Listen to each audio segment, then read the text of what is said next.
Edward strikes out. All the engines of Sodor are very happy to work on Sir Topham Hatt's railway. Edward has worked on the railway the longest. He knows everyone, and everyone knows him. One summer morning, Edward arrived at the docks. He had to pick up some heavy pipes. Gordon and Thomas were already there. Thomas was very excited.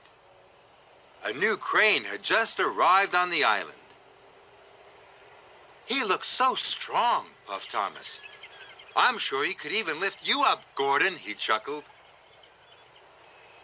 Gordon didn't think this was funny, and Thomas chuffed away. "That crane might be big," Gordon sniffed, "but he has no engine. He can't move unless another engine pulls him." Edward looked at the crane.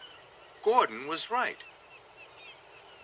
"Then I don't think he can be really useful," chuffed Edward slowly. "Quite right, Edward," huffed Gordon. "He will only get in the way." Just then, Percy arrived. He was very excited to see the new crane, too. "He's not very useful," boomed Gordon. "He will only get in the way," echoed Edward. "New-fangled nonsense," wheezed Gordon, and he chuffed off. "What's a new-funneled nuisance, Edward?" peeped Percy. "New-fangled nonsense, Percy," puffed Edward, as grandly as he could. "It's something that is new and not really useful."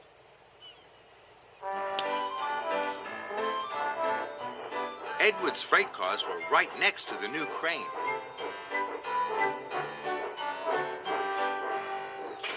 "My name's Rocky," the crane smiled at Edward. "I'm Edward," puffed Edward. "Can I come with you?" asked Rocky. "I could help you with those heavy pipes." "I don't need your help," sniffed Edward.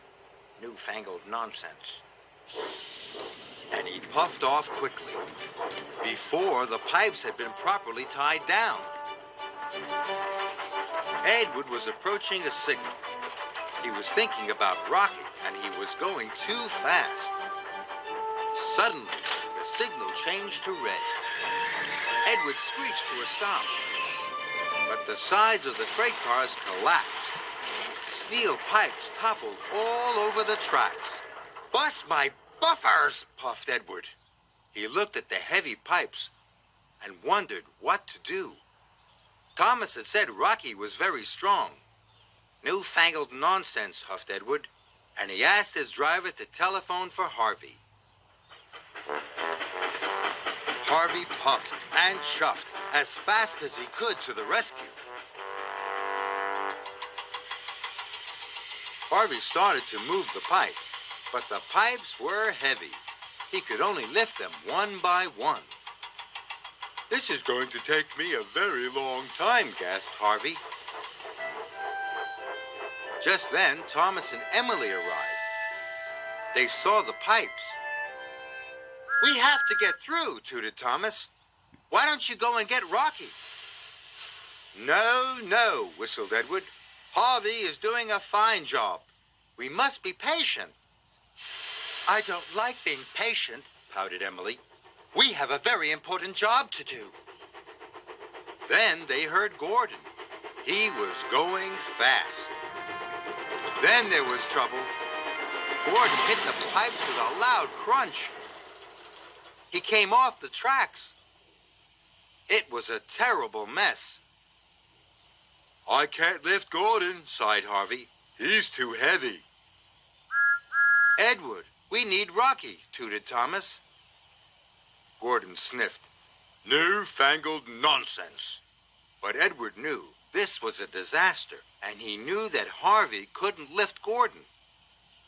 There was only one thing to do. "I'll go and get Rocky," Edward wished, and he raced off. Edward steamed into the docks. "Rocky, we need your help," he whistled. "It's an emergency." "I'm ready and waiting, Edward," whistled Rocky happily. So Edward buffered up to Rocky, and together they left for the junction. Go get him, Edward!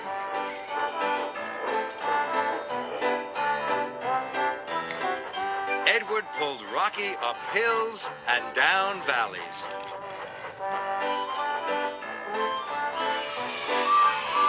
Everyone cheered and waved at them.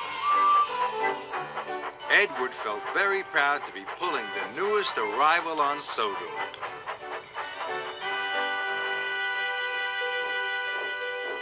Edward soon pulled up with Rocky. I can fix this, Rocky smiled.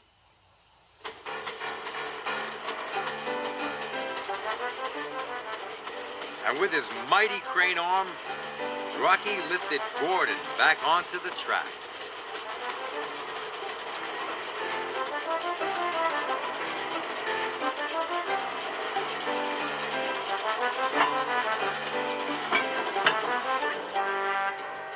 Gordon was surprised.